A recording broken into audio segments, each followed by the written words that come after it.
வணக்கம். இன்றைக்கி நம்ம கிச்சனில் என்ன பார்க்க போகிறோம் அப்படின்னு பார்த்தீங்கன்னா முட்டை கேக் பார்க்க போகிறோம்.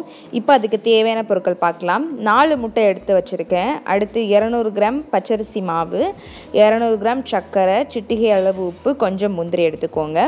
இப்போ சில பேர் கேட்பீங்க இப்போ ஒரு முட்டைக்கு எவ்வளோ அப்படின்னு. ஒரு முட்டைக்கு நீங்கள் 50 கிராம் பச்சரிசி மாவும் 50 கிராம் சர்க்கரையும் எடுத்துக்கோங்க. ஸோ இதில் ஈக்குவல் குவான்டிட்டி தான் பச்சரிசி மாவும் சர்க்கரையும். இப்போ ஒரு பவுல் எடுத்துக்கோங்க. பவுலில் முட்டையோட மேலே லைட்டாக இந்த மாதிரி உடச்சிக்கோங்க. ரொம்ப உடச்சிட வேணாம். ஏன்னா நம்ம முட்டை ஓடல தான் தண்ணி அளக்க போகிறோம். இப்போ நம்ம முட்டையை சேர்த்துடலாம் பவுலில். இதே மாதிரி 4 முட்டையுமே நம்ம உடச்சி ஊற்றிக்கலாம்.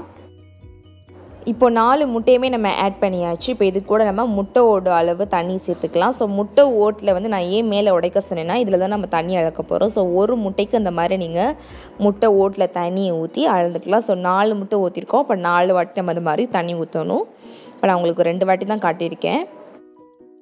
இப்போ நம்ம முட்டையை நல்லா பீட் பண்ணிடலாம்.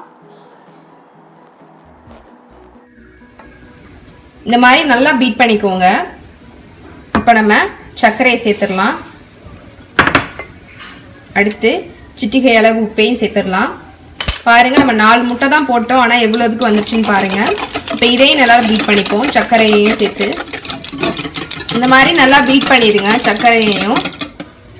இப்போ குக்கர் அடுப்பில் வச்சுருக்கேன். குக்கரில் இப்போ 1 ஸ்பூன் நெய் ஊற்றிருக்கேன். இப்போ இது கூட நம்ம முந்திரியை சேர்த்துடலாம். அடுப்பில் குக்கர் வச்ச பிறகு நம்ம அரிசி மாவை கலந்துடலாம். அரிசி மாவை கலந்துட்டு இந்த மாதிரி கொஞ்சம் கொஞ்சமாக கொட்டி பீட் பண்ணுங்கள். ஒரேடியாக கொட்டிட்டீங்கன்னா கட்டி பிடிச்சிக்கும். ஸோ கொஞ்சம் கொஞ்சமாக கொட்டி இந்த மாதிரி நல்லா பீட் பண்ணிக்கோங்க. அதையும் இப்போ நம்ம மாவு நல்லா மிக்ஸ் பண்ணிட்டோம். இப்போ நம்ம முந்திரி நெய் ஊற்றி வச்சுக்கணும்ல, அதில் போட்டுடலாம். அதை இப்போ இந்த மாதிரி ஊற்றின உடனே நம்ம குக்கரை போட்டுறணும். உடனே போட்டுறணும். நீங்கள் இதுக்கு விசில்லாம் வைக்க தேவையில்லை. ஒரு 7 to 10 மினிட்ஸ் வந்த பிறகு நீங்கள் ஆஃப் பண்ணிக்கலாம்.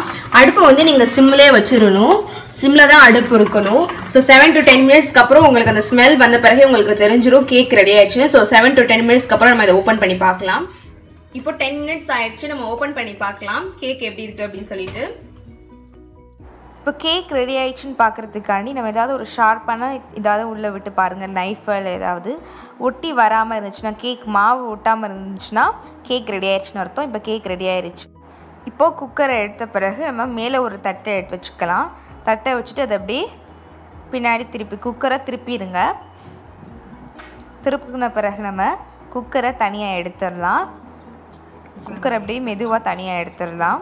மெதுவாக எடுக்கணும், இல்லைன்னா கேக் உடஞ்சிரும். ஸோ இப்போ பாருங்கள் கேக் ரெடி ஆயிடுச்சு. இப்போது எக்கு கேக் ரெடி ஆயிடுச்சு. ரொம்ப சிம்பிள் தான். நான் முந்திரி பருப்பை போடையில் குக்கர் ஒரு சைடாக போயிடுச்சுன்னு நினைக்கிறேன். ஸோ அதனால் கேக்கில் ஒரு சைடாக இருக்குது. நீங்கள் முந்திரி பருப்பை நல்லா ஸ்ப்ரெட் பண்ணி போடுங்க. ரொம்ப சாஃப்டாக கேக் ரெடி. இப்போ நான் உங்களுக்கு கேக்கை கட் பண்ணி காட்டுறேன். கட் பண்ணது அவ்வளோ சாஃப்டாக இருக்கும். நீங்கள் பர்த்டேக்கு கூட இந்த மாதிரி கேக் செஞ்சு கொடுக்கலாம். பிள்ளைங்க ரொம்ப விரும்பி சாப்பிடுவாங்க. இப்போ நான் கட் பண்ணி காட்டுறேன் எவ்வளோ சாஃப்டாக இருக்குது கேக் அப்படின்னு. பாருங்கள் எவ்வளோ சாஃப்டாக இருக்கும்னு பாருங்கள். அவ்வளோ சாஃப்டாக இருக்கும். கண்டிப்பாக நீங்களும் இதில் ட்ரை பண்ணி பார்க்கலாம். பிள்ளைங்களுக்குலாம் அவ்வளோ பிடிக்கும் இது. கண்டிப்பாக அவ்வளோ சாஃப்டாக பஞ்சு பஞ்சாக இருக்கும் cake. Very easy and simple egg cake ready ஆயிடுச்சு. நிறைய பேருக்கு கேக் செய்யணும்னா நிறைய விஷயம் தேவைப்படும் அப்படின்னு நினைப்பாங்க. ஆனால் இது ரொம்ப சிம்பிளான ஒரு கேக் தான். முட்டை, அரிசி மாவு, சர்க்கரை வச்சு ஈஸியாக பண்ணிடலாம். இந்த வீடியோ பிடிச்சிருந்தா லைக் பண்ணுங்கள். நீங்கள் கண்டிப்பாக வீட்டில் ட்ரை பண்ணி பார்த்துட்டு எப்படி இருக்குது அப்படின்னு சொல்லிட்டு கீழே கமெண்ட் பண்ணுங்கள். இந்த வீடியோ பிடிச்சிருந்தா ஷேர் பண்ணுங்கள் உங்கள் ஃப்ரெண்ட்ஸுக்கும். அதுக்கப்புறம் சேனலை சப்ஸ்கிரைப் பண்ணிடுங்க. தேங்க்யூ.